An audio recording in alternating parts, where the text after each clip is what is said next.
Bonjour à toutes et à tous pour cet événement de l'AFF organisé par le comité Île-de-France. Avant de démarrer la visite virtuelle, je vous propose dans un premier temps de vous rappeler un certain nombre de règles de fonctionnement de l'interface Zoom que nous utilisons pour ce webinaire.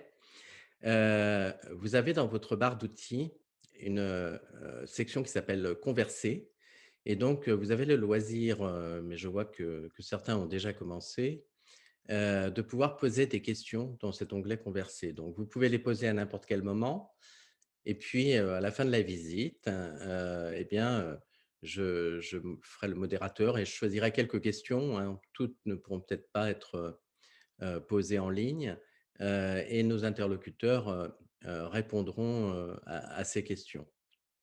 Donc, essayez de trouver cette petite case conversée pour les personnes qui, souhaiteraient poser des questions. Concernant le programme de la visite, d'abord nous aurons une introduction, présentant le comité Île-de-France qui est à l'initiative de cette présentation avec, Philippe Cardon qui fera, la présentation, du comité. Il nous rappellera aussi, les caractéristiques du R290 comme frigorigène et puis ensuite Michel Le Carpentier, qui représente le réseau froid adhérent de l'AFF, nous fera une présentation, commentée d'une visite virtuelle. Alors évidemment, vous n'aurez pas, le souffle du vent, heu et puis, le vent frais de Saint-Ouen-l'Aumône, mais par contre, vous aurez, un descriptif très détaillé de cette installation, très remarquable, qui se situe en Île-de-France et puis, nous aurons une présentation un petit peu plus approfondie, de l'analyse de risque, qui a été menée pour l'installation, de cette installation avec, le fabricant, Julien Kézergue interviendra au nom d'ETT pour présenter tout cela. Et puis ensuite, il y aura les questions et les réponses avec les participants, qui sera l'occasion d'aborder toutes les thématiques associées à l'usage de fluide frigorigène, qui pose évidemment de nombreuses questions. Heu, je vais donc, d'ores et déjà passer la parole à Philippe Cardon. Si Philippe. Ah, j'espère que vous m'entendez, vous me voyez bien? Alors personnellement, je t'entends très bien et je te vois très bien et a priori, je n'ai pas, de retour négatif concernant, les participants, donc tu peux commencer. D'accord. Bonjour à tous, à toutes. Et donc je vais vous faire cette présentation. Donc avant de faire la visite en fait, virtuelle de cette installation un petit peu particulière au R290, je vais rappeler un petit peu certaines caractéristiques et avant, je vais rappeler un petit peu, en tant que président du comité AFF de l'Île-de-France, ce qui est effectué au niveau de ce comité. Ah, j'ai une petite pensée pour, notre ami qui vient de nous quitter, Max Duminil. J'ai appris cette nouvelle il y a un quart d'heure. Donc en fait, on a une pensée pour ses proches et puis pour tous ceux qui l'ont connu. Maintenant donc je vais parler du comité Île-de-France. Le comité Île-de-France, comporte une dizaine de membres. Il est, basé, sur la région parisienne, comme son nom l'indique, comité France. Et on organise un certain nombre d'événements. Donc, dans ces événements, on a la journée donc, fluide avec André Schtroumpf, on travaille ensemble. On a donc les visites, normalement en temps normal, on fait des visites sur site qui regroupent 10 à 20 personnes. Là, aujourd'hui, on a la chance normalement de pouvoir, je vois qu'il y a déjà 57 participants, on devrait être plus d'une centaine. C'est un peu l'avantage de ce principe. L'inconvénient, on ne voit pas réellement les installations sur place, même si on va commenter après, on va analyser un petit peu plus tout ce qui est attenant au niveau de ce circuit. Et donc, par rapport aux activités du comité Île-de-France, mais il faut rappeler que toutes ces activités seront reportées dans la revue générale du froid, hein, qui est animée donc par Martine Gélin. On organise également, en partenariat avec le SNEFCA et avec la ICVF ou la FCE, d'autres animations. Donc, à partir du moment où le SNEFCA organise une journée, on est présent et on essaye d'animer aussi dans le mieux qui puisse arriver. On a participé récemment, en tant que comité Île-de-France, à l'animation de Climeco. Donc Climeco, c'est un système qui va permettre d'économiser dans le temps 20 sur l'économie d'énergie au niveau électrique des systèmes de climatisation pour les DOM, hein, les départements ultramarins. Donc, petit chose qui a beaucoup évolué ces derniers temps, c'est le site. Le site de l'AFF, je vous convie de rejoindre ce site. Vous allez voir qu'il a beaucoup, beaucoup évolué grâce à l'animation d'Éric Devin notamment. On a aujourd'hui un site relativement performant et qui nous permet donc de pouvoir communiquer assez facilement. Heu, Tout à l'heure, je reviendrai sur mes co-animateurs, hein, donc Michel Carpentier de Vinci et également donc Julien Cazet de ETT. Je vais passer maintenant à donc l'impact environnemental du R290. Donc l'impact environnemental, donc comme on le sait aujourd'hui, on en est à presque notre 4e révolution au niveau des fluides. Donc les CFC, on n'en parle plus. Les HCFC, on n'en parle plus. Les HFC sont en chute libre, hein. On sait qu'on a le shutdown là, qui fait que d'ici quelques temps, on ne parlera plus non plus des HFC. Les solutions de remplacement, bah, elles ne sont pas si évidentes que ça. C'est-à-dire qu'on a bien des fluides de nouvelle génération, des fluides synthétiques, mais on a également donc des fluides qui possèdent la particularité de travailler avec des fortes pressions, comme le CO2, ou d'être toxiques comme l'ammoniac, ou d'être inflammables, et ça c'est un peu l'objet aujourd'hui, comme le propane ou le butane. Donc on se retrouve avec un nombre de fluides assez limité et il faut faire avec. Alors maintenant, quels sont les avantages du propane? Là, on va voir en fait en comparant les différents fluides que le propane a un certain nombre d'avantages. D'abord, il a un EDP égal à 0, donc il n'attaque pas la couche d'ozone. Il a un GWP de 3, ça veut dire qu'en fait, ben, quasiment aussi élevé que le CO2. Le CO2, c'est 1, c'est l'élément de référence. Donc en fait, on a très peu d'impact au niveau de l'effet de serre, ce qui fait un très gros avantage. En plus, il a la particularité de ne nécessiter que 40 à 60 d'une charge traditionnelle, hein, par rapport à un fluide comme le 410 ou 404, ce qui en fait au niveau de l'analyse du cycle de vie, on s'aperçoit que donc les taux de fuite vont être beaucoup plus faibles. On va voir aussi qu'il y a le fait qu'on a affaire à des éléments la plupart du temps scellés, donc ce qui limite en fait les taux de fuite. Là, dans le document que je présente, je suis parti sur un taux de fuite de 5 pour le calcul du kiwi. En fait, avec une machine telle qu'il sera présenté tout à l'heure, on peut estimer que ce taux de fuite est nettement inférieur à celui-là. Donc en fait, on va avoir un fluide qui va être quasiment permanent. On est quasiment arrivé à l'équivalent d'un réfrigérateur, tout en ayant la possibilité quand même d'intervenir au circuit. Vous verrez donc mes collègues, qui vont présenter le matériel de chez ETT, mais qui aussi possède quelque chose qui est très intéressant, qui n'est pas toujours très bien documenté d'une façon générale, c'est la notion de TIWI. Donc le TIWI, je rappelle que c'est quelque chose qui prend en compte l'effet direct et l'effet indirect. C'est-à-dire qu'en fait, bon, bah, l'effet direct, comme je viens de le préciser, on a des fluides qui sont quasiment proches du CO2 ou de l'ammoniac, donc on est très, très, très faible. Donc l'effet direct, il est quasiment nul. Et l'effet indirect, on va le voir, est lui aussi beaucoup plus faible que pour la plupart des autres fluides. Donc ça, c'est ce qu'on va revoir après. Donc je fais une analyse énergétique qui va mettre en valeur justement ce principe. Mais déjà dans le tableau que je présente ici, eh bien, on voit que le R290, comme l'ammoniac, ont des 2 tonnes d'équivalent de CO2 sur la durée de vie en fait de cette installation, qui là ici est donnée pour 20 ans. Eh bien, ça n'a rien à voir. C'est-à-dire on est à 1 en fait de ce qui peut être fait avec les autres flux. Donc c'est quelque chose qui est relativement intéressant.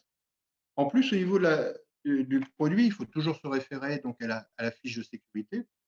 Eh bien, c'est un produit donc qui n'est pas, cancérigène, qui n'est pas tératogène, qui n'est pas mutagène, qui n'est pas, toxique, qui n'a pas a priori d'incidence sur le milieu marin.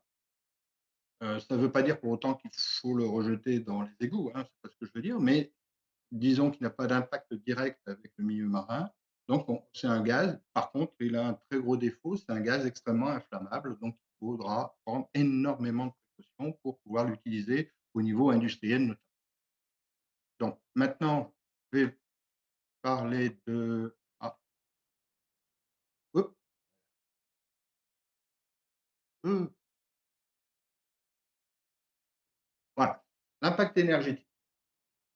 Donc pour, pouvoir faire une comparaison efficace sur l'impact énergétique, j'ai pris un certain nombre, de fluides qu'on rencontre, assez fréquemment. Donc on a le propane R290, on a un vieux fluide, le R22, bon même si on a le droit d'utiliser aujourd'hui, mais c'est quand même un élément de référence. Le 134, le 404, le 406 et 410 pardon, et l'ammoniac. Donc on voit, un certain nombre, d'éléments et je suis parti sur un logiciel en fait qui est couramment utilisé, donc en fait, Copac, et sur un élément de référence qui est assez proche de l'utilisation qui va être faite, au niveau de ces pompes à chaleur, à savoir une température d'évaporation de -7, hein, on est l'hiver, température de condensation de 32 degrés, une surchauffe naturelle à l'évaporateur, surchauffe à l'évaporateur de 7 degrés, un surfroidissement naturel de 2 degrés. On n'a pas considéré de perte de charge ni sur l'aspiration ni sur le refoulement. Un rendement isentropique de 0,7 et vous avez une formule qui donne ici le rendement volumétrique. Alors pourquoi j'ai pris en compte cette notion de rendement volumétrique? Parce que le propane a une particularité, c'est qu'il a, dans les mêmes conditions, un taux de compression relativement faible, qui en fait un rendement volumétrique extrêmement intéressant. Et après, vous voyez que là, ici, il y a une surchauffe à l'aspiration de 13 degrés, mais cette surchauffe n'est pas perdue puisqu'elle est récupérée par un échangeur liquide-gaz. Donc, cet échangeur, c'est un peu une particularité de la plupart des installations de fonds industriels au propane. Pour éviter les problèmes de solubilité de l'huile, eh bien, on a intérêt donc à surchauffer les vapeurs, à surfroidir le liquide, ce qui permet une meilleure alimentation en amont du détendeur et donc de pouvoir avoir une efficacité assez intéressante.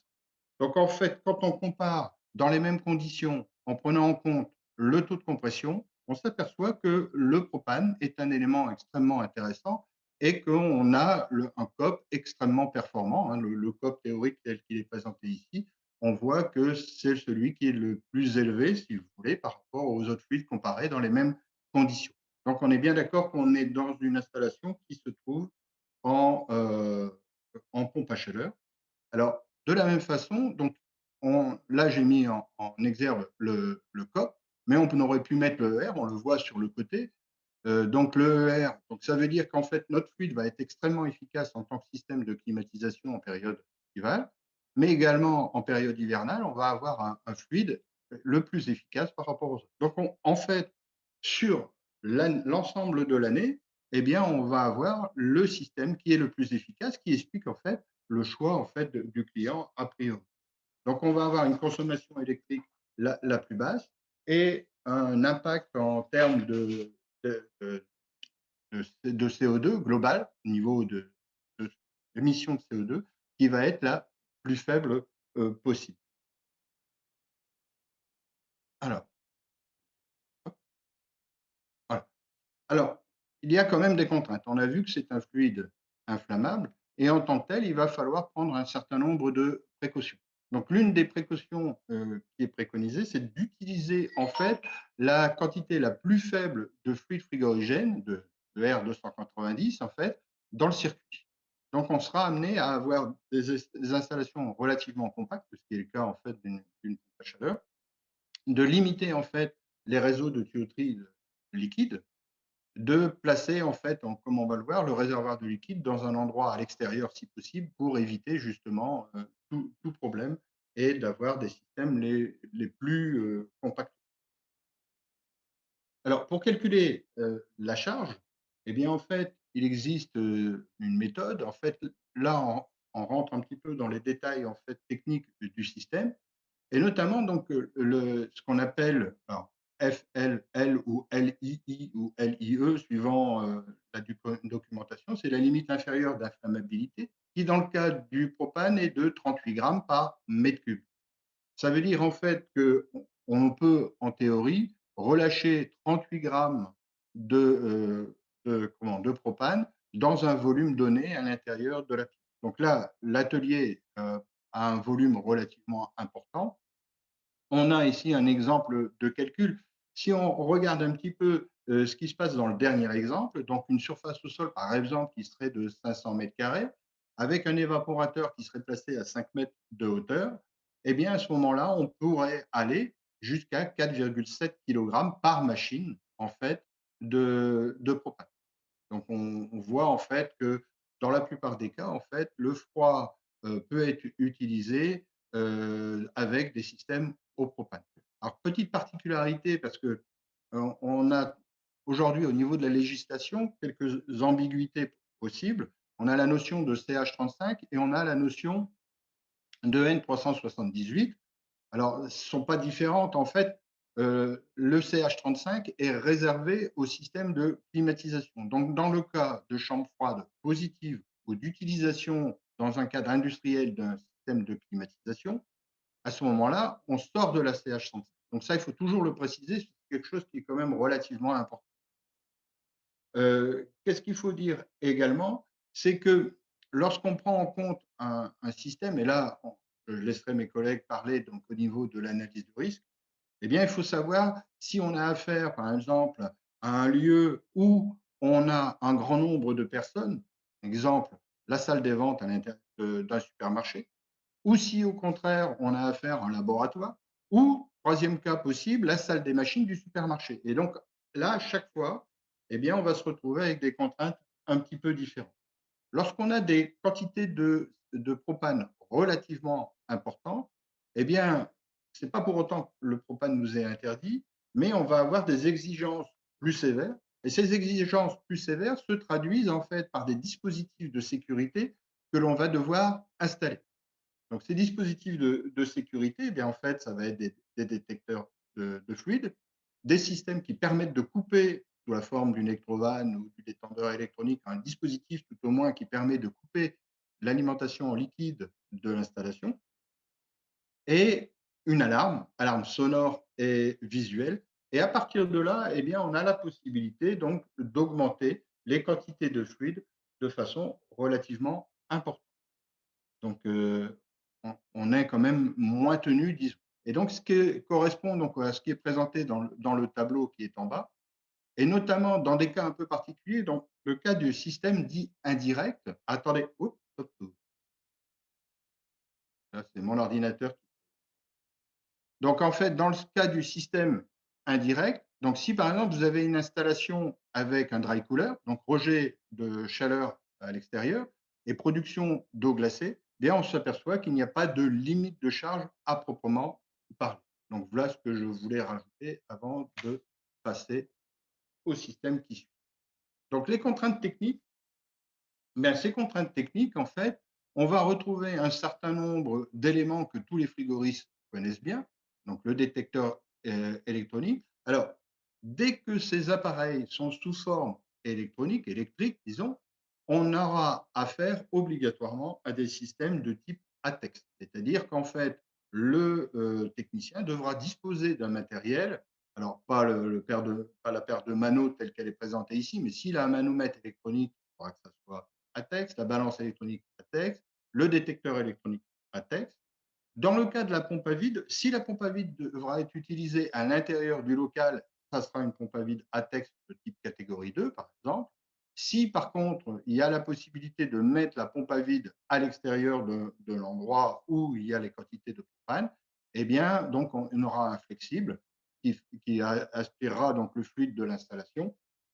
Par contre, petite particularité, qui ne se fait pas, aujourd'hui avec les fluides traditionnels, à savoir relier un flexible pour pouvoir rejeter les vapeurs de propane dans un endroit où ça ne gêne pas. utiliser un ventilateur portatif pour ventiler en fait la salle où on se trouve, réaliser un balisage avec des étiquettes indiquant la nature du fluide et s'assurer en fait que personne ne rentre dans la zone protégée. Disposer d'un extincteur, éviter l'extincteur au CO2, plutôt utiliser des extincteurs à poudre pour éviter les phénomènes éventuels d'anoxie.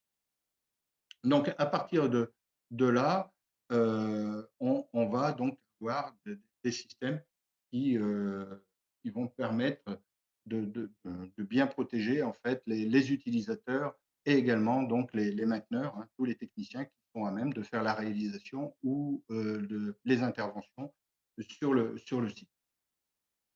Alors, j'aimerais bien prendre un exemple qui n'a pas de rapport direct, si vous voulez, avec l'installation que vous allez voir après. Mais c'est l'exemple, par exemple, d'une chambre froide. En chambre froide, donc si on installe un évaporateur, eh bien, en fait, on n'aura pas à mettre de raccords à visser. Donc, les raccords à visser sont proscrits. On sera soit sur des brasures réalisées au départ, soit éventuellement par des systèmes de raccords Lockring. Sont tolérés des raccords pour pouvoir faire la liaison, mais si possible de les mettre à l'extérieur de la chambre. Les protections mécaniques sous forme de goulottes ou de chemin de dalle pour protéger les tuyauteries d'éventuels chocs violents. Les systèmes de tuyauterie doivent être dans un endroit ventilé. Le technicien doit disposer d'un détecteur portatif pour éventuellement détecter la présence d'une fuite importante. En tout état de cause, le tout devra être prévu au départ, donc ce qui nécessite la formation du technicien, c'est à savoir que tout devra être géré en amont au niveau de l'intervention du système. Et là, je vais laisser la parole donc euh, à Michel Le Carpentier. Donc, si je vais m'évanouir et je laisse la parole à… Merci Philippe, c'est bon. Heu, Merci professeur pour cette présentation. Moi, je comprends que c'est assez compliqué. Alors on a, Philippe Le Carpentier en direct de Saint-Ouen-l'Aumône, qui va pouvoir, bah, nous donner un exemple d'application, très concret de ce qui vient d'être dit. Michel, tu nous entends? Oui, je vous entends. Bonjour à toutes et à tous.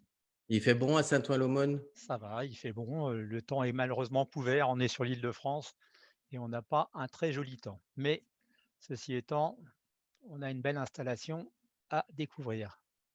En principe, tu as le contrôle, hein, de la D'accord. présentation. Donc, je vais vous présenter par quelques photos l'implantation des machines que l'on a mis en place euh, chez notre client Lizzie Aerospace, qui fabrique des pièces mécaniques et notamment tout ce qui est des rivets spéciaux pour l'aéronautique, donc des pièces relativement importantes. Rapidement, je vous présente le réseau froid de Vinci Énergie. C'est 17 entreprises qui travaillent dans le froid industriel et le froid commercial. Nous sommes 560 collaborateurs et vous voyez sur la carte l'implantation des entreprises du réseau froid qui couvre quasiment une bonne partie de la France. Voilà. Ce sont donc des entreprises qui réalisent ce type d'installation au propane et nous avons depuis quelques années une très bonne expertise au niveau des installations au propane que l'on a mis chez bon nombre chez nos industriels. Donc là, je vais poursuivre avec le site de l'ISI, donc qui se situe à Saint-Ouen-le-Maune au nord de Paris. On a Voilà où ça se situe. Bon, c'est vrai que la carte n'était pas très précise, mais vous êtes au nord de Paris, à Saint-Ouen-le-Maune. Le site se présente sur une usine qui couvre pas loin de 15 000 mètres carrés et qui est fait en différents ateliers. Donc sur cette installation, nous avons mis en œuvre 3 machines qui alimentent 2 ateliers. Donc vous les voyez arriver sur les semi-remorques en livraison et vous voyez que la taille conséquente de ces machines qui font en gros 8 mètres par 3 mètres par 3 mètres. Donc ce sont des installations relativement conséquentes qui vont être mis en œuvre sur 3 sites, 3 emplacements dans l'usine. La première machine a été située donc au rez-de-chaussée. Elle alimente un atelier au sous-sol, au rez-de-chaussée, on va dire, mais en sous-sol de l'usine. Vous voyez l'environnement industriel du site. Donc, les machines sont installées à proximité de cet environnement, et ce qui fait que on va regarder plus tard l'analyse spécifique de sécurité et des éléments que l'on a mis en œuvre pour la protection et les compléments d'installation pour garantir la sécurité de la mise en œuvre de ces machines. Donc là, on installe les machines en lieu et place. Vous voyez la machine qui est située donc ici et son environnement industriel qu'on n'a pas changé. Voilà, donc on est sur des emplacements techniques avec environnement un peu compliqué. Le raccordement, on est sur ce type de machine en machine tout air neuf. Je laisserai donc Julien Kézergue vous montrer la technologie de ces machines qui ont été mises en œuvre. On va poursuivre le parcours.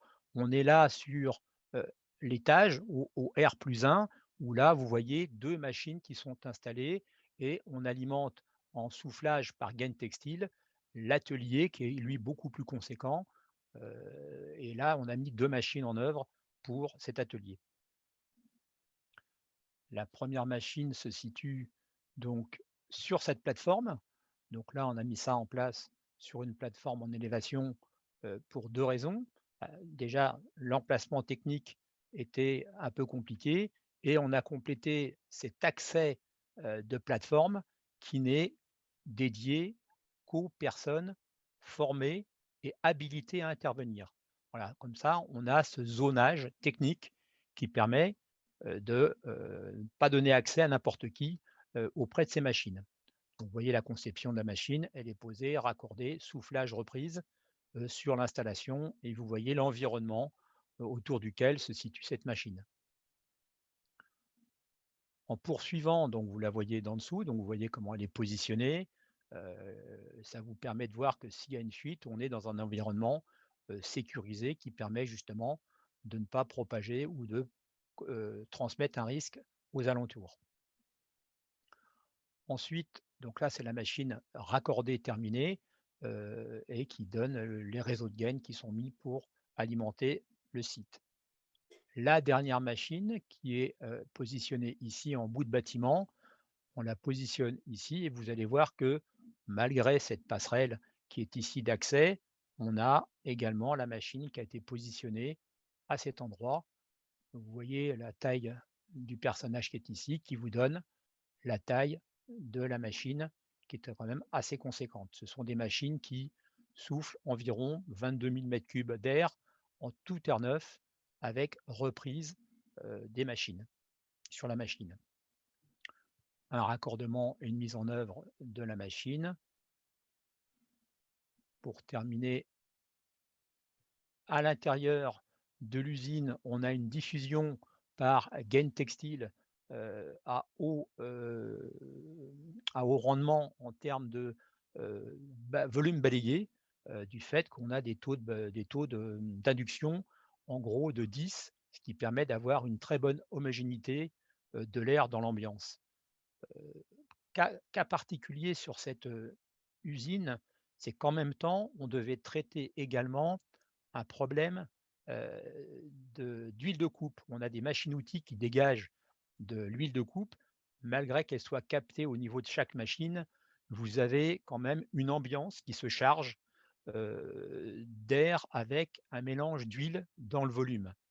Et en passant avec ce système de tout air neuf, on a aussi apporté un complément de confort au niveau de l'atelier, non seulement en température été comme hiver, mais également en qualité d'air.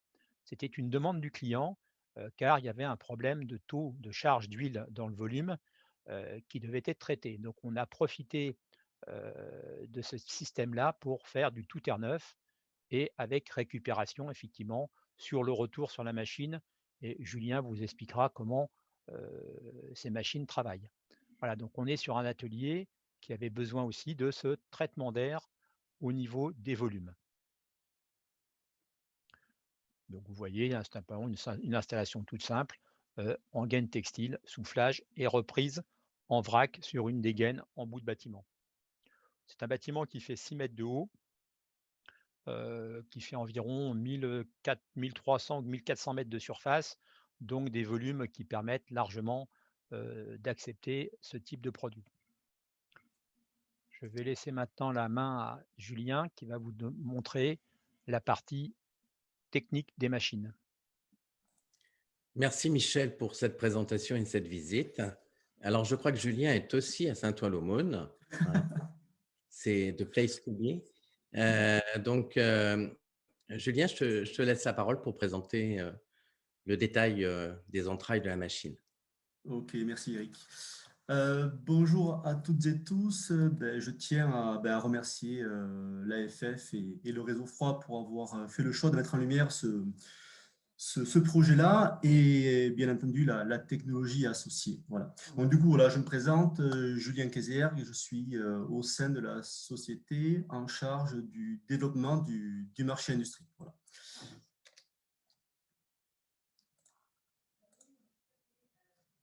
Donc, pour celles et ceux qui nous connaissent pas forcément ETT, je vais en parler en quelques mots assez rapidement.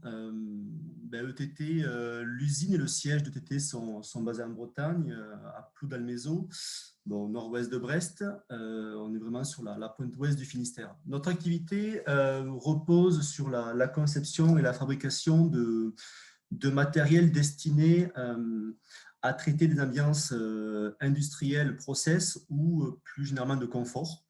Et pour être plus concret, nous fabriquons, on va dire, des centrales de traitement d'air un peu particulières dans la mesure où nous intégrons des systèmes thermodynamiques afin d'obtenir une solution, on va dire, monobloc, totalement autonome en termes de ventilation, de chauffage, de climatisation.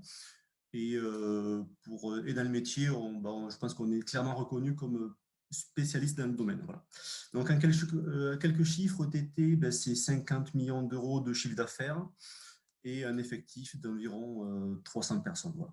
Donc, voilà un petit tour d'horizon de TT avant de venir au sujet qui nous intéresse aujourd'hui, qui est le propane, et notamment son intégration dans des rooftops, parce qu'aujourd'hui, sur le marché, je pense que c'est une première en France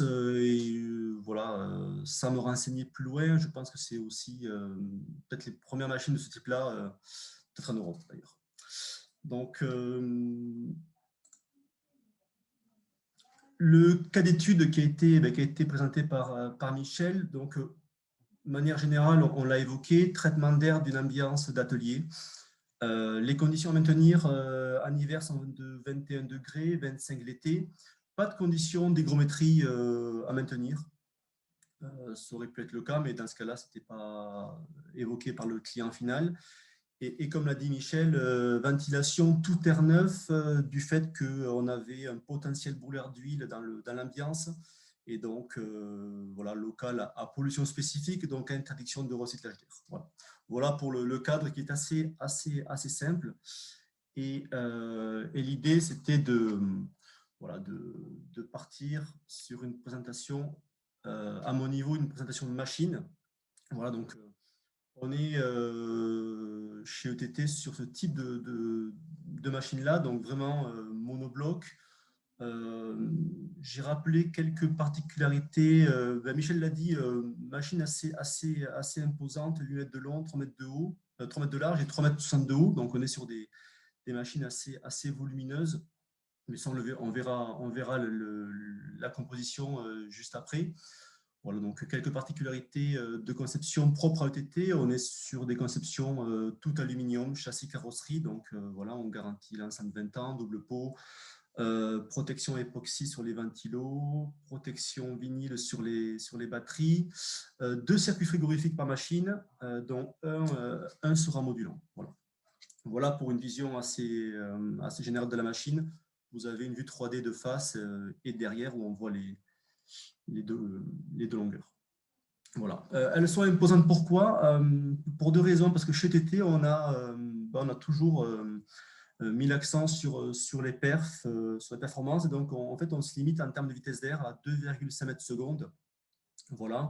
Et côté compartiment technique, on aime bien laisser la place aux composants pour un accès simplifié et surtout pour la maintenance. Donc, voilà. On peut avoir des fois des machines un peu volumineuses parce qu'on fait des choix, en tout cas, de conception qui sont bien particuliers.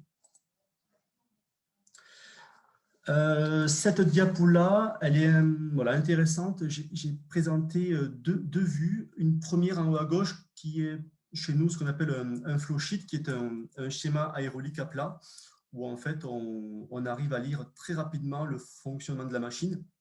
Voilà, donc si on commence par l'air, j'espère que vous voyez mon curseur, si on commence par l'air extrait, on attaque par un ruissellement. On a un filtre à graisse.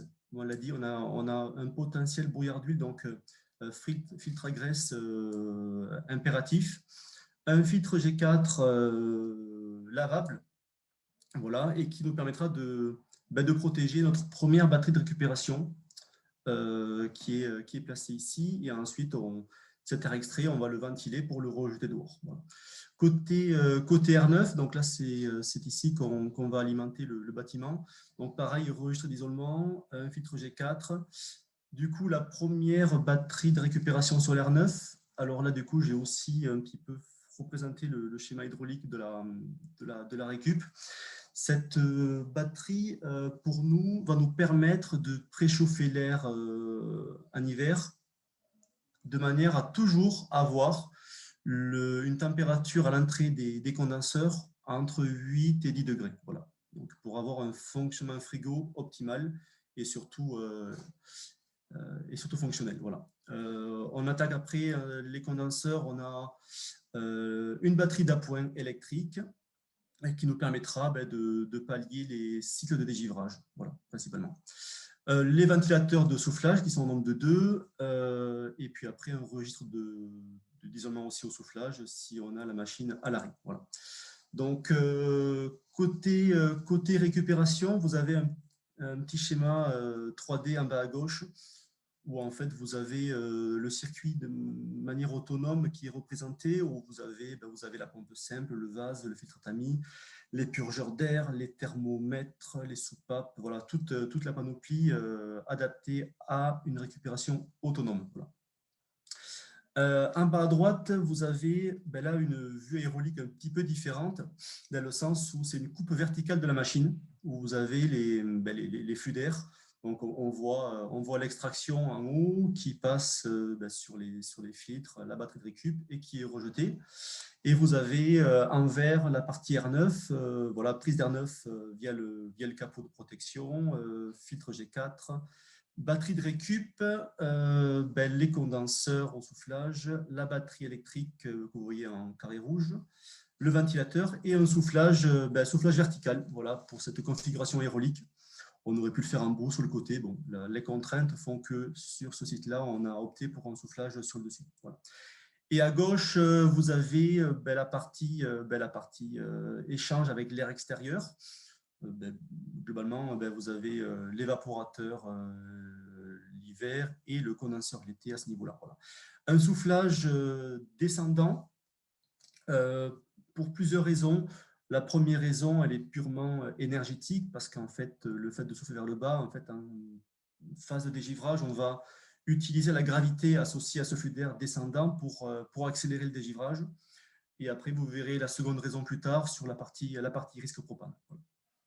Voilà un petit tour d'horizon rapide sur la partie, je veux dire, aérolique. Voilà. Les performances, on va dire, énergétiques de la machine, on l'a évoqué tout à l'heure, Michel l'a évoqué. Les débits d'air sont de 22 000 m3 à la fois sur l'R9 et sur la reprise. Donc, en fait, on vient générer un équilibrage des débits d'air. Sur la partie performance hiver, on a deux puissances. Une puissance de récupération de chaleur statique avec les batteries à eau glycolée et la partie puissance calorifique liée au compresseur. Donc, on est sur un ensemble à 220 kW pour une température extérieure à -7. Voilà. Et en été, même manière, une partie récupération qui est plus faible parce que le delta T est moins important. Et on a une puissance frigo de 147 kg qui nous amène à une puissance froid globale à 165. Voilà.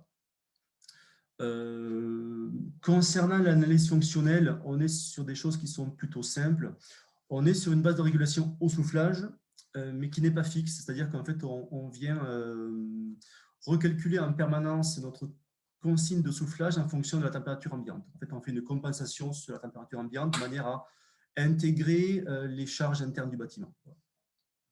Côté récupération, on a écrit une loi de régulation qui fait qu'on autorise la pompe sur un delta T de au moins 2 degrés entre la reprise et l'extérieur. Et après, toute la partie sécurité côté compresseur, où en fait, on vient contrôler toute la partie thermodynamique. Voilà, on a mis en place un certain nombre de points de contrôle. Voilà, vous avez la map compresseur qui est représentée à droite, avec pour chaque défaut les natures des défauts. Voilà. Voilà pour la partie énergétique. Je passe ensuite sur la partie frigo. Ben, c'est assez intéressant à ce niveau-là. Vous verrez qu'il n'y a rien de bien nouveau sur ça. Philippe l'a évoqué tout à l'heure. La particularité, c'est la présence du surchauffeur, voilà, que vous voyez au centre des schémas. L'échangeur statique. Pour faire simple, vous retrouvez, pour les frigoristes, vous retrouvez l'ensemble des composants traditionnels que l'on peut avoir sur un circuit frigo. Et le surchauffeur vient en tout cas nous garantir une surchauffe de 20 degrés à l'entrée à l'aspect du compresseur. Voilà. Donc c'est un petit peu la notion importante sur ce type de schéma-là. Vous avez les surchauffeurs qui sont représentés sur la photo en haut à droite. Donc on les voit clairement mis en place. L'autre subtilité, elle concerne les soupapes de sécurité. Donc, ce que l'on a fait, c'est que l'on a raccordé les soupapes, on les a ramenées sous l'évacuation des hélicoïdes. L'intérêt, c'est que s'il y a une décharge à ce niveau-là, on vient les évacuer mécaniquement et forcés par les ventilateurs. Voilà.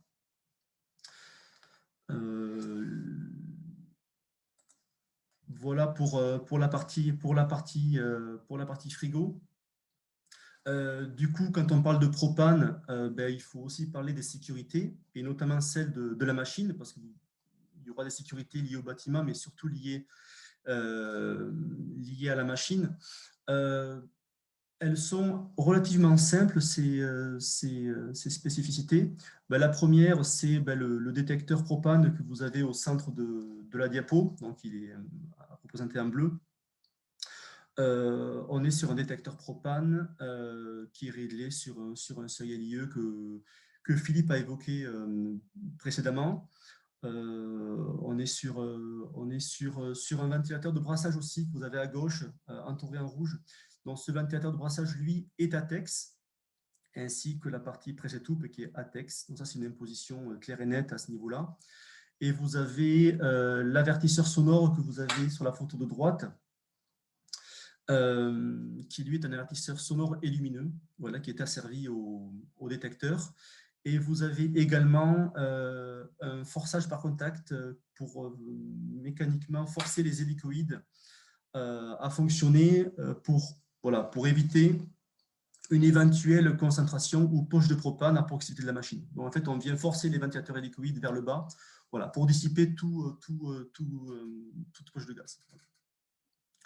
L'autre subtilité, mais là on est relativement large, c'est qu'on a sélectionné la batterie électrique d'appoint pour une température de surface à 135 degrés. Voilà. Dans un des tableaux de Philippe Cardon, il y avait la température d'auto-inflammation qui était à 480 degrés. Donc, vous pensez bien qu'en limitant cette température-là, on est bien en dessous des préconisations. Voilà. Sur la partie spécificité aussi, mais liée on va dire à l'analyse fonctionnelle, il y a une subtilité qui a été réalisée au niveau de la partie électrique. Donc, vous voyez à droite la photo de l'armoire électrique qui est vraiment séparée du compartiment technique compresseur. Et on a même créé une lame d'air entre les deux compartiments pour assurer une meilleure sécurité. Concernant la ligne générale de la machine, vous en avez deux. Vous avez une alimentation triphasée que vous voyez sur la partie gauche et une alimentation secourue monophasée qui est à droite. Alors, la partie sécurité en monophasée, elle permettra, quelles que soient les conditions, d'alimenter un automatemètre, le détecteur de gaz, l'avertisseur, l'arrêt d'urgence aussi, de manière à être vraiment autonome en cas de coupure des fonds machine. Voilà. Et à gauche, vous avez l'alimentation triphasée qui vient alimenter la machine avec une petite subtilité, c'est-à-dire qu'avant le contacteur général défaut, on est venu alimenter en priorité, et quel que soit l'état du contacteur, nos ventilateurs hélicoïdes et le ventilateur de brassage ATEX dans le compartiment technique. Voilà. Donc, même s'il y a un contact défaut machine, on est sûr de pouvoir alimenter en tout cas ces éléments-là, ces ventilateurs-là. Voilà. L'autre subtilité, c'est que vous voyez, je ne l'ai pas précisé, vous avez un détecteur gaz extérieur client. Cet élément-là a été rajouté dans la mesure où vous avez à proximité des machines une fenêtre de bureau à quelques dizaines de mètres. Et par sécurité, on est venu placer un détecteur à ce niveau-là qui est connecté à notre automatemètre. Donc, si vraiment il y a une détection de gaz à ce niveau-là, on prendra en charge le signal pour mettre en place les sécurités adaptées. Voilà. Sur cette diapo-là, elle reprend un tout petit peu ce qui a été évoqué par Philippe auparavant, c'est-à-dire que autant on connaissait les bonnes performances du propane en froid positif ou froid négatif, mais par contre on les connaissait assez moins sur la partie pompe à chaleur chauffage. Donc là j'ai repositionné simplement le propane sur des caractéristiques de comparaison voilà, que vous avez ici, condensation 40 degrés, EVAP -5. Et j'ai simulé en fait toute une panoplie, tout un panel de compresseurs semi-hermétiques à piston avec différents fluides. Donc il y en a un petit peu plus que ce qu'a évoqué tout à l'heure Philippe, mais on voit clairement que le propane a une très bonne performance en chaud. Et c'est pour cela que en tout cas ETT a fait le choix de s'orienter sur ce fluide-là parce que clairement, il est bon en chaud, il est bon en froid. Donc, en fait, il répond globalement à toutes les applications que l'on peut rencontrer chez nous sur tous les différents marchés. Donc, voilà, on a misé sur ce fluide-là, donc on espère avoir fait un bon choix. Voilà. Voilà. Rapidement, je vous ai proposé quelques photos de fabrication. Donc, elles sont relativement explicites. Voilà, on est sur une fabrication, on va dire, artisanale chez ETT. On aime bien employer ce mot-là parce qu'on fabrique des machines sur mesure et adaptées à des contraintes. Première photo, en fait, on travaille de l'aluminium, on fait le châssis que l'on isole et que l'on teste en étanchéité. Et après ça, on vient mettre en place toute la partie panotage de la carrosserie en double pot. Donc, on monte ces panneaux-là que nous fabriquons à l'usine. Ensuite, on procède à la mise en place de tous les composants aéroliques et frigorifiques. Donc, vous avez la mise en place des batteries extérieures et intérieures. On met en place ensuite toute la partie frigo, donc les panoplies frigorifiques, les panoplies et les armoires élec. On teste toutes nos machines à l'usine, soit dans l'atelier, soit en chambre climatique, si on peut qu'elles soient de bonne taille pour y entrer. Donc, on teste toujours nos machines et après, une fois qu'elles sont prêtes à partir, on les nettoie et elles partent par transporteur. Voilà. Et vous avez vu l'arrivée des machines sur site. Voilà quelques photos de la partie frigo. Quelques photos en usine, machine prête à partir. Voilà, vous les avez ici. On voit bien du coup ici l'avertisseur sonore et lumineux que vous avez en haut à droite. Et puis voilà, et puis après un petit clin d'œil à toute l'équipe, voilà, ETT qui a travaillé sur ce projet-là. Donc c'est une première en fait chez ETT en termes de conception. Donc voilà, merci à tout le monde. Et j'espère qu'on pourra se rencontrer si vous avez en tout cas des projets à ce niveau-là. Voilà. Je laisse la parole sûrement à Michel encore. Merci beaucoup, Julien, pour cette Merci à présentation vous. très détaillée et très claire. J'ai plein de questions. Je ne sais pas si on va pouvoir finir avant le couvre-feu, hein, ça m'étonnerait. Donc, je redonne la parole à Michel et aussi le contrôle. Pour l'analyse de risque, hein, parce que le professeur Cardon nous a fait peur au début, là. Et puis, on voit finalement que ça ne se passe pas trop mal. Donc, tu nous expliques un peu. Puis, j'ai plein de Voilà, questions. on va donc faire la continuité de l'installation sur le site en prenant en compte le site sur lequel on a placé ces machines. Vous avez vu que les équipements ont été complétés dans la machine pour sécuriser la machine et que du côté machine, on n'ait pas de problème. Et voilà. Donc le diagnostic de faisabilité, c'est qu'on a fait passer un bureau de contrôle, le bureau Veritas, qui nous a donc accompagnés sur ce site pour l'analyse de risque qui a été faite pour la mise en œuvre de la machine. Donc on s'est basé sur 2 normes, la NF-EN 6079-1 qui est référence à la TEX, et tout ce que vous tous frigoristes connaissez, c'est le N378-1, 2, 3 et 4 qui nous a permis justement de valider l'implantation de ces machines.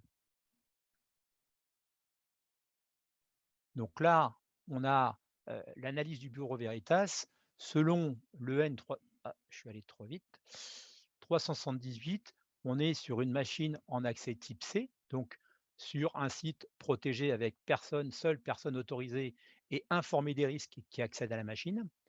La machine est classée à l'air libre, donc en classe 2, et on a donc ce qu'on appelle une machine à système direct à conduit. Ça veut dire que l'évaporateur est dans le conduit qui mène à l'atelier.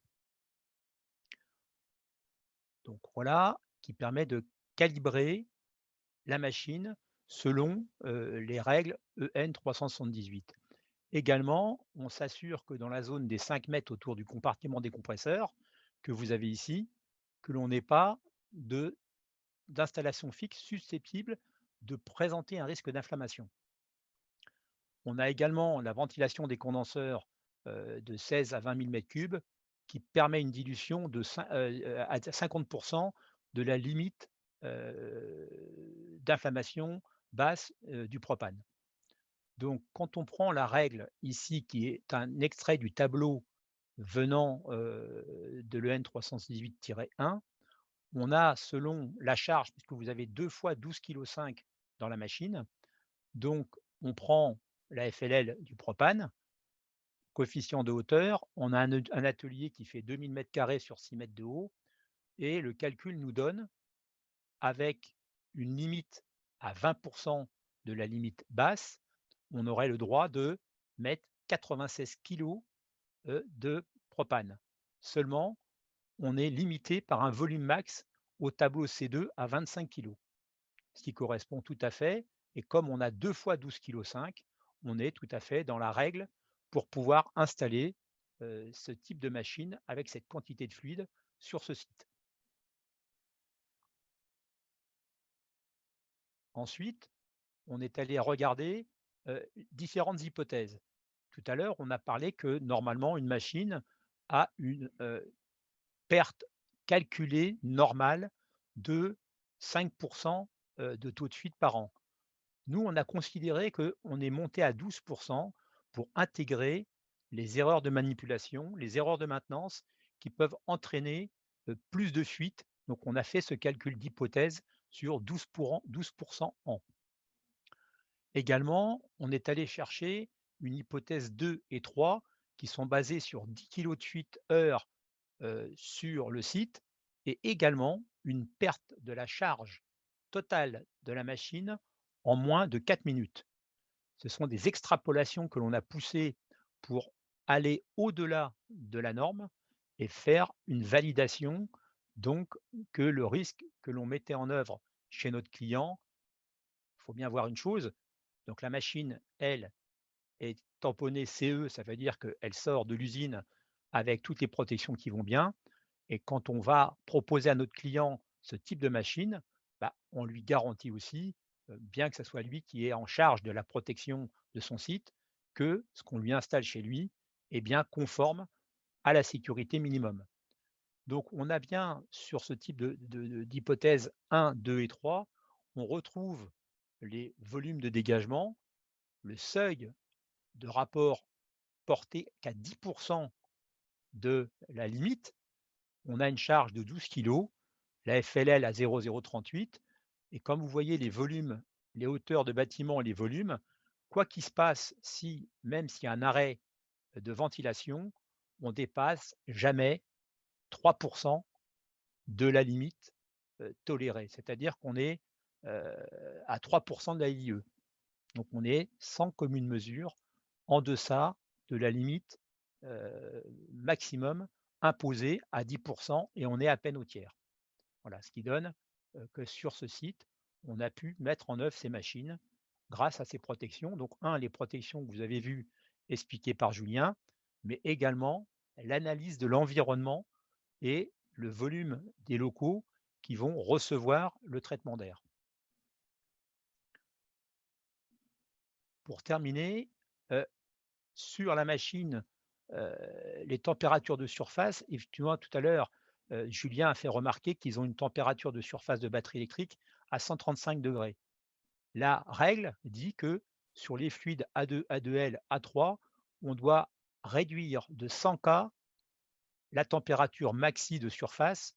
Le propane est à 480. Ça nous autorise donc une température maxi de 380 degrés, qui est bien au-delà des 135 degrés donnés par la batterie électrique. Également, ces machines, vous avez vu que les panoplies frigorifiques qui étaient dans la veine d'air, excusez-moi, j'étais un peu trop vite, je reviens. On ne considère pas que on a une zone à risque ATEX dans la veine d'air parce que les pressions d'épreuve sont à 50 bars pour une pression de service de 26 bars. Ce qui veut dire que là, il n'y a aucun risque, on va dire, suite aux épreuves, qu'on ait un problème de fuite au niveau de tous ces aimants soudés.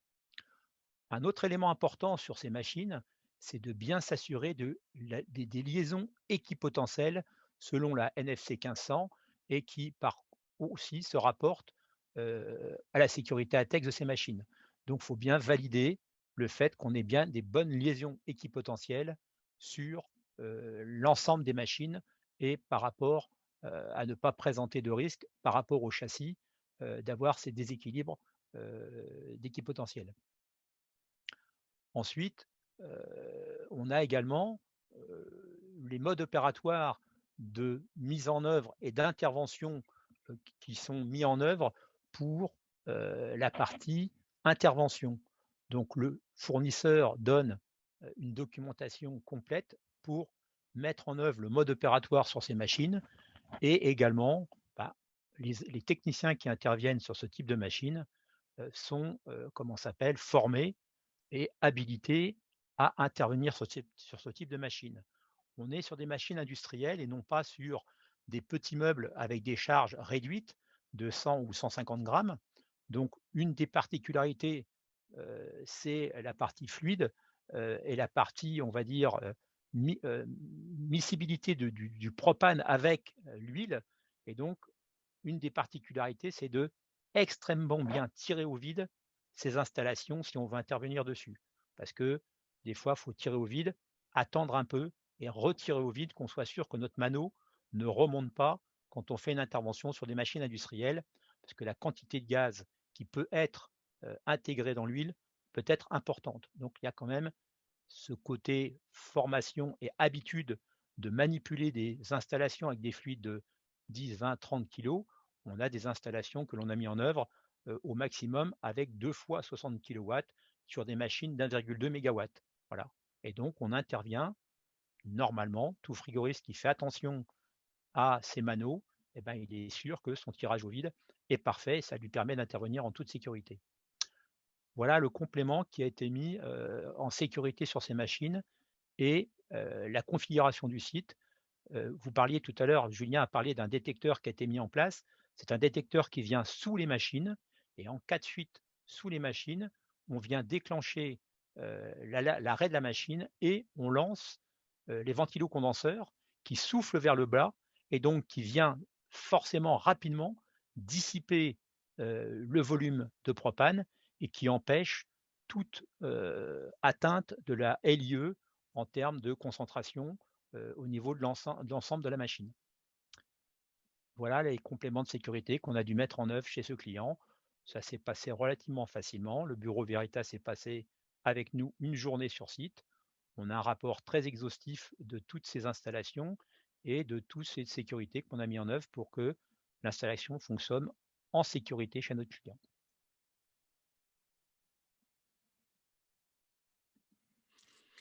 Merci Michel, tu as terminé. Oui. Alors, ce que je vais te demander, puisqu'on est à la session des questions-réponses, c'est à Julien et à Philippe d'allumer vos caméras. Donc, moi, je vais essayer de retranscrire les questions des visiteurs qui sont dans le chat. Alors, ça a vécu un petit peu sa vie, hein. Il y a eu des questions pour lesquelles d'autres visiteurs ont répondu. Enfin, il y a des gens qui ont bavardé pendant la visite, hein. On ne les a pas entendus. Alors, une question un peu générale.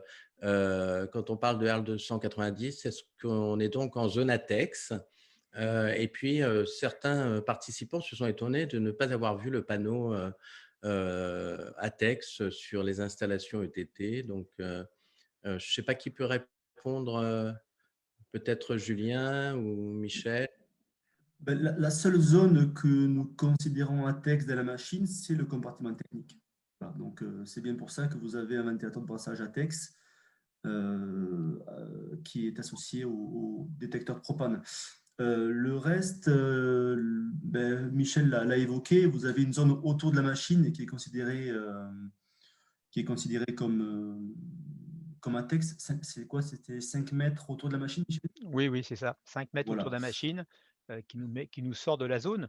Il faut voir que également la quantité de fluide qui est dedans, donc 12,5 kg, également limite la zone parce que si on laisse fuir tout le fluide et avec le taux de fuite qu'on a évoqué normal de 12% par an, on s'aperçoit que c'est que quelques grammes qui diffusent. Donc on est largement en dehors de tout risque autour de la machine, mais on considère que à 5 mètres, quand on ouvre le local technique et qu'on puisse, par une manipulation, faire fuir le gaz, on est dans le périmètre des 5 mètres où la dilution vient rapidement être en deçà des normes requises.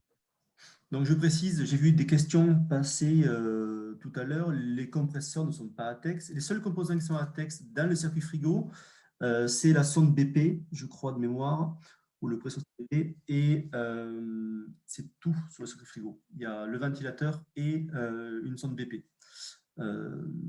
Pas d'autres éléments ATEX. Merci pour cette réponse. Alors, peut-être une petite remarque qui est probablement liée à un oubli, mais pourquoi le fluide CO2 n'était pas dans l'analyse des performances énergétiques? Ça, c'est pour le professeur. En fait, le CO2, là, il serait en mode transtétique. Donc, au niveau rendement, je ne pense pas qu'on soit dans le coup. Bon, bah, vous voyez, il a réponse à tout, hein. Ensuite, il y avait une question qui était plutôt un rappel, hein. Le CH35 ne concerne en principe qu'uniquement les ERP, mais ça demandait confirmation. Le CH35 ne s'applique pas évidemment à l'installation concernée. Vous Tout ce qui confirmez? est froid industriel, froid commercial, on est hors CH35. Une question, est-ce que la LFL correspond à la LIE? Ça, c'est pour Michel, je sens. Alors, ça, oui, c'est le terme anglais. On a LFL et LIE, donc ça veut dire exactement la même chose. On est bien à la limite inférieure d'explosivité de 0,038 grammes par mètre cube. OK, donc en anglais, ça fait quoi LFL? Ouais, light, light, flow, je sais plus ce que ça peut donner Les on milieux. parle de milieu, voilà. Low On va rester, low il y a des anglicismes ou des acronymes, donc on va essayer de se limiter parce qu'effectivement dans la lecture, de la norme, c'est déjà assez compliqué. Pour vous donner, un détail, c'est que l'analyse de risque fait 65 pages. Donc mmh, pour vous dire que ça a été extrêmement bien épluché. Ah ouais, On n'a pas remis, tout dans le contexte parce qu'on aurait un peu fatigué nos visiteurs avec, toutes ces règles. Donc on a synthétisé un peu et voilà, mais par contre l'analyse a été extrêmement poussée, avec le bureau Veritas, hein. Je peux rajouter aussi que Veritas, en fait, a eu les doubles casquettes à la fois côté machine et côté bâtiment. Donc, il avait une vision globale de l'analyse de risque sur l'ensemble du projet. Voilà. d'accord. Eh bien, écoutez, c'est c'est parfait. On a, une question concernant, plutôt une remarque concernant la formation des intervenants. Alors je sais, puisque j'ai participé à la préparation de ce webinaire avec vous, que vous en avez beaucoup parlé, mais c'est vrai que ça ne ressort pas forcément des échanges aujourd'hui. Est-ce qu'on peut en dire un mot, peut-être le professeur sur la formation et puis sur ce que vous avez mis en place du côté de l'exploitant, peut-être Michel, peut-être le… d'un point de vue général, au niveau des formations, il y a une ambiguïté, on en a déjà parlé, concernant donc l'attestation d'aptitude. Donc, logiquement, il n'y a pas besoin d'attestation d'aptitude pour manipuler les hydrocarbures. Ceci étant, il faut être déjà un bon frigoriste pour pouvoir commencer à travailler sur le propane. Et il y a la notion d'analyse de risque et de formation propre au propane. Et donc, en fait, il faut que l'entreprise qui va suivre la personne qui va travailler, le maintenancier ou le technicien, le mise en œuvre, doit obligatoirement former au risque, bien sûr. Michel, tu veux rajouter un point? Oui, ben, effectivement, la règle veut que de toute façon, on ne peut pas laisser, un collaborateur sans formation et sur le risque que peut entraîner le propane. Bien que le propane est un fluide frigorigène, je dirais avec des règles standards, si un frigoriste applique les règles de base, il n'y a aucune raison que le propane soit un gaz plus particulier qu'autre chose. Cependant, on a le risque d'inflammation et d'explosion de ce fluide. Donc, par mesure de sécurité, nous formons nos techniciens à la manipulation de ce fluide et on leur fait des formations pour qu'ils sachent intervenir, détecter, lire les étiquettes, travailler en sécurité avec quelques petits détails, comme l'a signalé tout à l'heure Philippe, de quand on fait un tirage au vide, ben, on ne met pas la pompe dans le local, on évacue le fluide à l'extérieur, ce qui devrait être fait pour tous les fluides, parce qu'on risque l'anoxie avec tous les fluides frigorigènes. Mais là, Mmh. pour le propane, ben, on essaye d'externaliser le risque, parce qu'on peut entraîner une zone à risque si on laisse ça dans le local. Et les plateformes d'accès sont bien sécurisées pour justement environner et ne pas laisser n'importe qui accéder à ces plateformes qui sont seulement accessibles aux gens reconnus dans la maintenance, reconnus par le client. Le client ne nous laisse pas rentrer sur son site industriel et personne n'accède à ces machines sans un minimum de formation. Merci Michel. Et puis ça commence aussi par suivre les webinaires organisés par l'AFF avec des frigoristes compétents qui expliquent les problématiques, la, la formation et l'acquisition des connaissances. Merci beaucoup. Il y a d'autres questions, hein, ça n'arrête pas. Il y a une question sur les effets d'électricité statique, hein. Vous avez parlé de l'équipotentiel, mais est-ce qu'il y a des choses à compléter là-dessus sur le risque lié à l'électricité statique? Bah, c'est que les règles d'équipotentialité sont régies par des sections de câbles en cuivre qu'il faut mettre en œuvre pour s'assurer de l'équipotentialité de ces machines. Donc je crois qu'on doit être en 4 carrés ou 25 carrés selon les règles, avec un taux de résistance de, si je dis pas de bêtises, moins de 80 ohms de mémoire.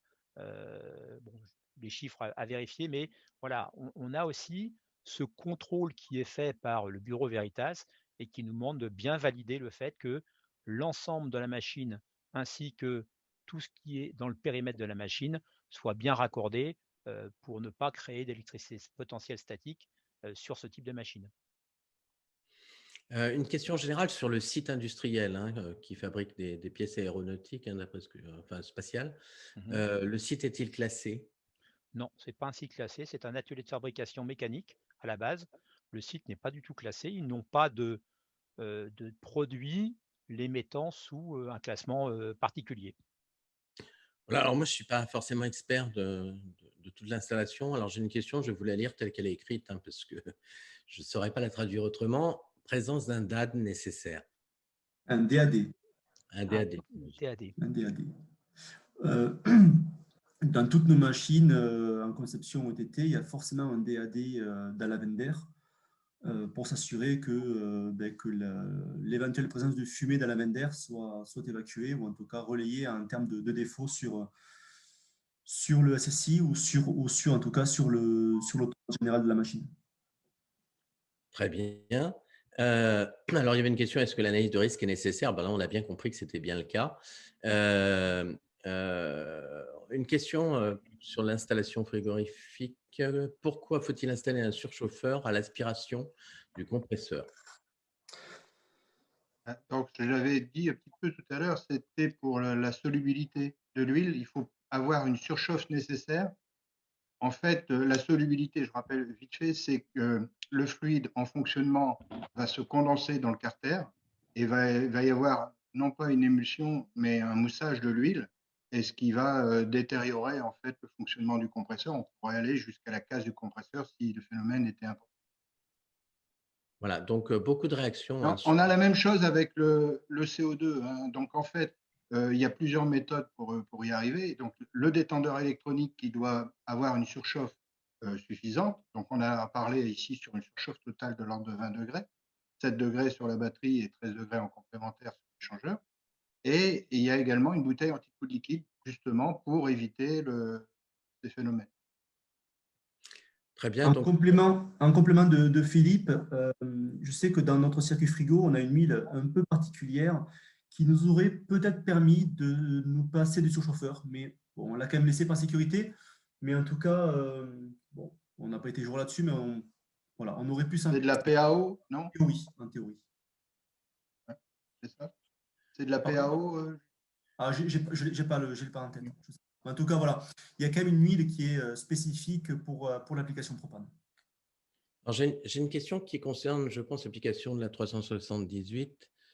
Dans le cas d'une fuite vers l'extérieur, sommes-nous dans le même cas de dilution? Alors, dans le cas de fuite extérieure, c'est pour ça qu'on a rajouté un détecteur à l'extérieur de la machine.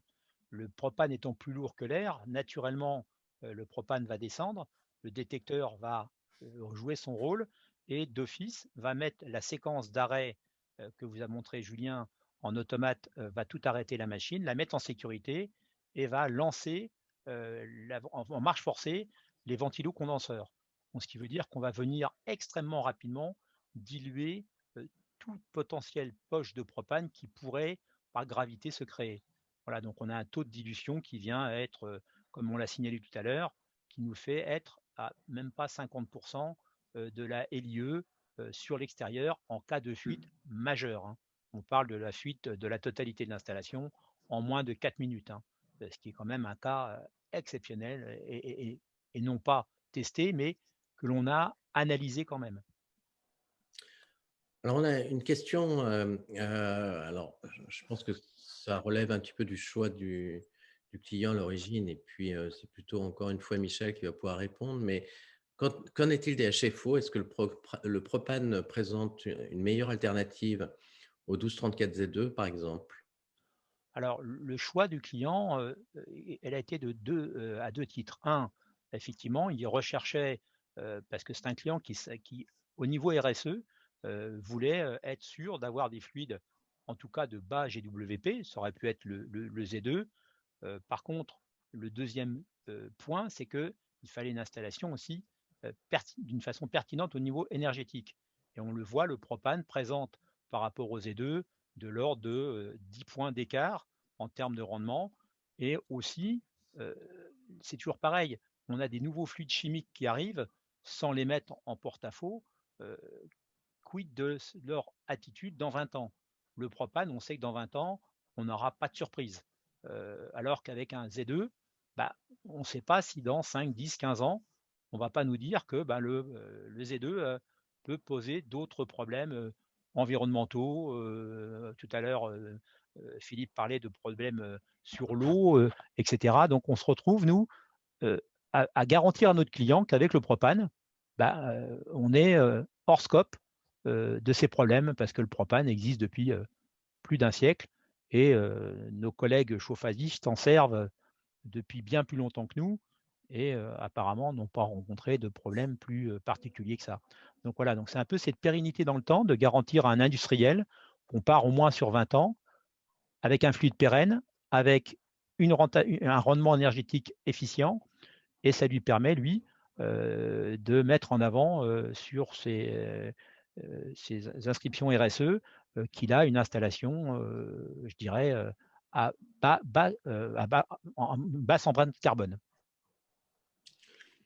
Très bien. Alors, dans les questions, il y a encore des remarques sur le marquage au sol. On n'a pas vu de marquage au sol sur les 5 mètres. On n'a pas vu… Alors, vous avez vu une installation en mode, on va dire pas tout à fait. Vous avez vu que les passerelles sont accessibles que par des crénolines. Ensuite, effectivement, au périmètre des machines qui sont au sol, vous avez un marquage qui est inscrit par des zébras au sol et qui viennent limiter l'accès à la machine par un zébrage au sol. Voir après si le client, alors on n'a pas fait des photos après, n'a pas installé des barrières de sécurité dans le périmètre de la machine. C'est ce qu'on demande des fois aussi, qui est à minima un zébra au sol ou qu'on fasse un zonage par un grillage périmétrique sur la machine.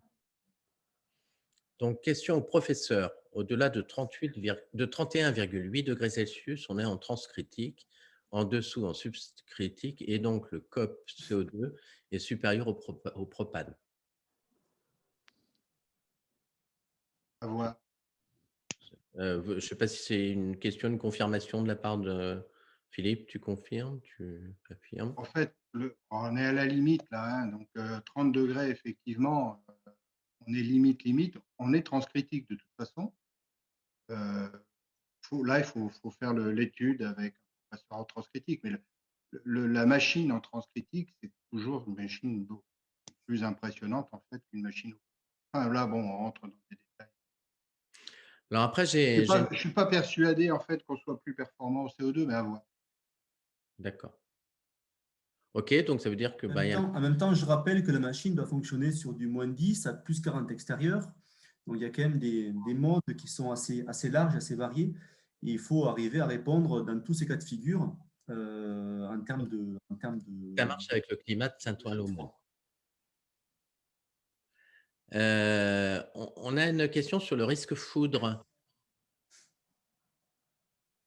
On n'a pas été regarder ce point-là, mais le bâtiment, pour nous, on n'est pas en point haut du bâtiment. On a, de mémoire, je ne pense pas qu'on ait traité ça. On a traité la partie équipotentielle électrique. De par ça, on n'a pas fait d'analyse foudre particulière sur ces machines, en tout cas. Alors, ça n'arrête pas les questions, hein. Plus j'avance, plus il y en a. Y a-t-il une particularité sur l'étanchéité des vannes de service?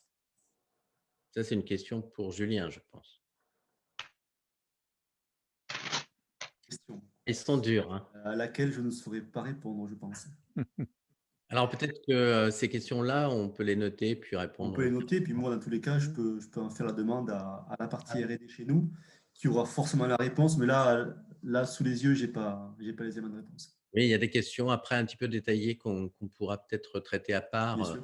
Parce qu'on a installé un automate de sécurité, j'imagine que oui, mais… Ben oui, parce qu'il y a un automate maître et un automate machine. Donc, il n'y a pas un automate de sécurité proprement parler, mais il y a bien deux automates, dont un est alimenté en secouru et monophasé, qu'on a vu sur le schéma ELEC.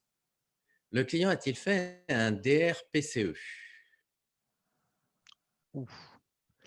Le client reprend en charge effectivement son analyse de risque. C'est-à-dire que nous, on l'a accompagné pour que les machines qu'on a mis chez lui n'entraînent pas de risque. Donc après, effectivement, le client chez lui doit faire l'analyse de la mise en œuvre de ces machines et c'est de sa responsabilité qu'il doit prendre en charge cette analyse pour être sûr que effectivement il n'y ait pas de risque complémentaire. En preuve en est, c'est que l'alarme des machines est reliée au poste sécurité du site de l'usine, ce qui fait que quoi qu'il se passe sur la machine, le client est alarmé à son système de sécurité. Et donc, il a dû intégrer dans l'analyse de son usine les machines qu'on a mis en œuvre chez lui. Alors là, j'avoue qu'on n'est pas, je ne suis pas assez sachant pour vous répondre, mais l'intégration des machines dans un site industriel est à la charge effectivement du client. Alors, en tout cas, on a un participant, un visiteur qui a l'air d'être un spécialiste de la foudre. Et donc, moi, ce que je propose, c'est qu'on l'invite au comité AFF Île-de-France s'il est membre de la… Et il paie sa cotisation. Hein. Ah, on voit bien que le président a des arrière-pensées. Ouais. Non, non, mais déjà, oui, s'il est déjà adhérent, qu'il nous rejoigne, et sinon… Il est et d'accord, oui. Ah oui, en plus, il est d'accord. Donc, ça, voilà pour tout ce qui est des questions. Alors, comme il n'y a que moi qui ai un peu posé des questions, je voudrais faire appel donc aux participants, aux spectateurs.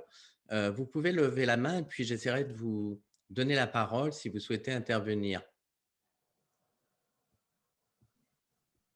À moins que vous ayez posé toutes vos questions par écrit. Donc, Monsieur Hervaux a levé la main. Je vais vous donner la parole, donc vous pouvez intervenir.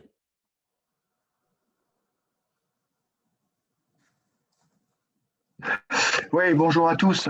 Pascal Herfaux, donc je suis formateur ATEX. Hein. Donc j'ai beaucoup posé de questions sur le phénomène ATEX sur votre application, sur les machines que vous avez mis en place là. Et sur le DRPCE également, j'ai posé cette question concernant le DRPCE. C'est vrai, c'est le client qui doit prendre en compte ce nouveau risque qu'il a sur son site. Donc, il doit intégrer les deux machines que vous avez mis en place, prendre en compte les risques de ces deux machines. À ce sujet-là, on peut l'aider si vous voulez bien. Concernant la TEX, ne pas oublier que en fait, j'ai vu un plan de zonage ATEX. Hein, pour moi, c'est une zone ATEX. Hein, et donc, la formation est obligatoire. Hein, c'est dans le code du travail, ça. Il y a un risque, hein, même si c'est du propane, comme vous l'avez bien expliqué, vous avez fait une bonne présentation sur l'analyse de risque. On est en zone ATEX, donc la formation des personnes qui vont maintenir la machine et qui vont rentrer dans la zone doivent être formées, hein, même s'ils ne touchent pas à des équipements ATEX. Je m'interroge sur l'assemblage. Alors, c'est plutôt une question sur le fabricant. Le fabricant, donc, a fabriqué cette unité hein, avec des composants ATEX. Y a-t-il un marquage ATEX hein, sur cette machine bon, j'ai retenu qu'il y avait un marquage CE, mais ça n'a rien à voir avec le marquage ATEX. Et quel est le mode de protection que vous avez utilisé pour ce type de machine? Quand je parle de mode de protection, c'est le mode de protection forcément ATEX, puisque vous avez des ensembles ATEX qui doivent être considérés comme un ensemble. Et ça, c'est obligatoire qu'il y ait le marquage. Voilà ma question. OK.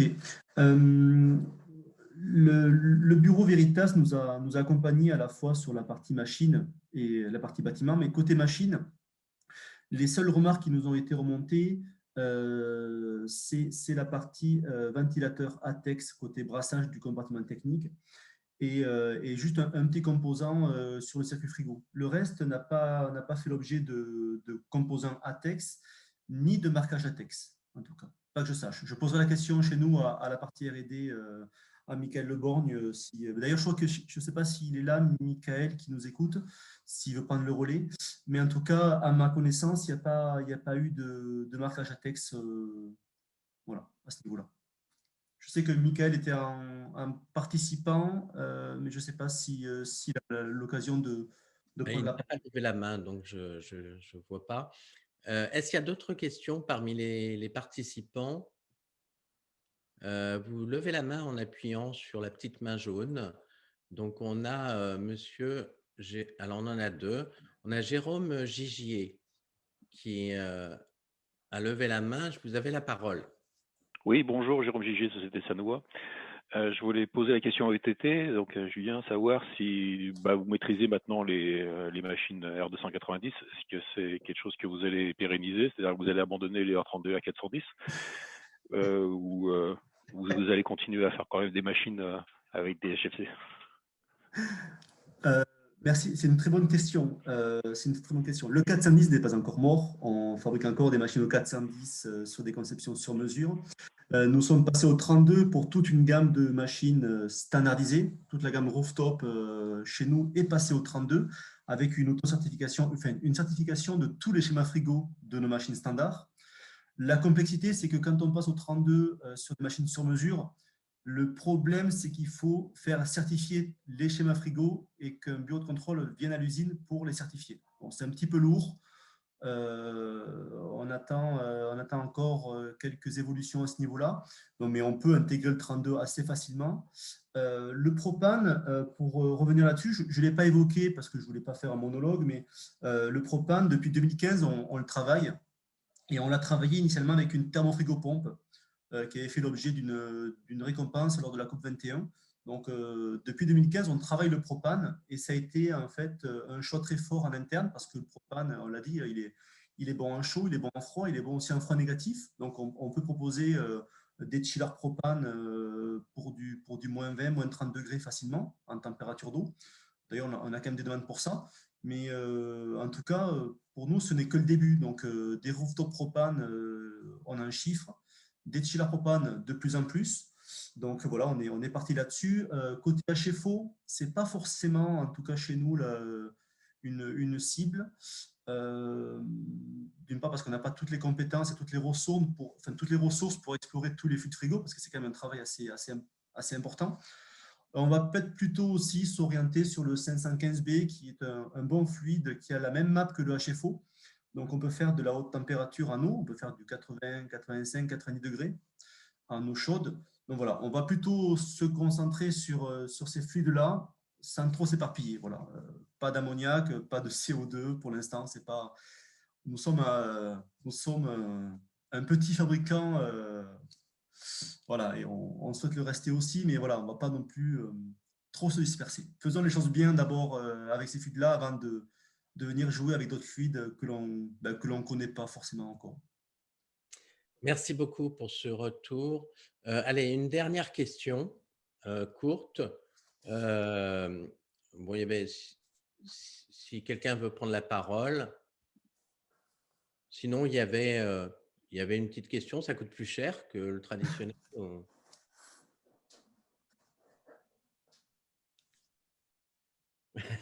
Bon, il n'y a pas besoin de réponse. Hein, ce n'est pas le cœur du problème. Parfait, bon, on aura compris. Hein. Très bien, bien écoutez, nous sommes à la fin de ce webinaire. D'abord, moi, je voulais remercier infiniment d'abord le réseau Froid qui a rejoint en tant qu'entité morale l'AFF et qui a œuvré avec ETT à la réalisation de ce webinaire. Remercier évidemment le président du comité Île-de-France et tous les membres, hein, puisqu'en fait, alors le comité Île-de-France, le bureau contient 10 personnes, hein, mais le comité a bien plus de monde. Je pense que ce webinaire est un succès vu la participation et pour un sujet très technique, on a perdu aucun spectateur depuis le début. Donc, et il y aura un article dans la revue générale du Froid. oui, alors effectivement, il y aura un article dans la revue générale du Froid, hein, puisque c'est historiquement la coutume que de retranscrire sous forme d'article les installations d'exception qu'a pu faire visiter le comité, hein, puisqu'il y a eu dans le passé le musée d'Orsay, le réseau froid à Paris, Enertherm, etc. Enfin, il y a eu des visites tout à fait mémorables qu'on peut retrouver dans la RGF. Je voudrais terminer pour vous demander encore de passer 2 minutes à l'issue de ce webinaire sur le questionnaire de satisfaction qui va apparaître sur votre écran. Et puis, quand vous allez quitter ce webinaire, vous allez avoir donc en principe la proposition de faire un don à l'AFF. L'AFF est une association d'utilité publique qui a pour objet de diffuser les connaissances. Je pense que ça a été le cas aujourd'hui. Et donc, par rapport à cela, votre aide pour l'organisation de ce type d'événement, la qualité qu'on peut y mettre, est aussi fonction de votre soutien. Alors, sous forme d'adhérent, évidemment, et puis éventuellement sous forme de don si vous n'êtes pas adhérent. Voilà, je vous remercie infiniment. Merci à tous. Et puis, je voulais simplement rappeler les prochains événements. Alors, le prochain événement va être organisé par le comité Rhône-Alpes, dont le président est Luc Deblon. Il sera organisé conjointement avec le SNEFCA et puis l'ICVDF Rhône-Alpes. Donc, c'est un événement très régional, mais aujourd'hui, ça devient national avec les webinaires et puis même international, puisqu'on a souvent des étrangers qui participent.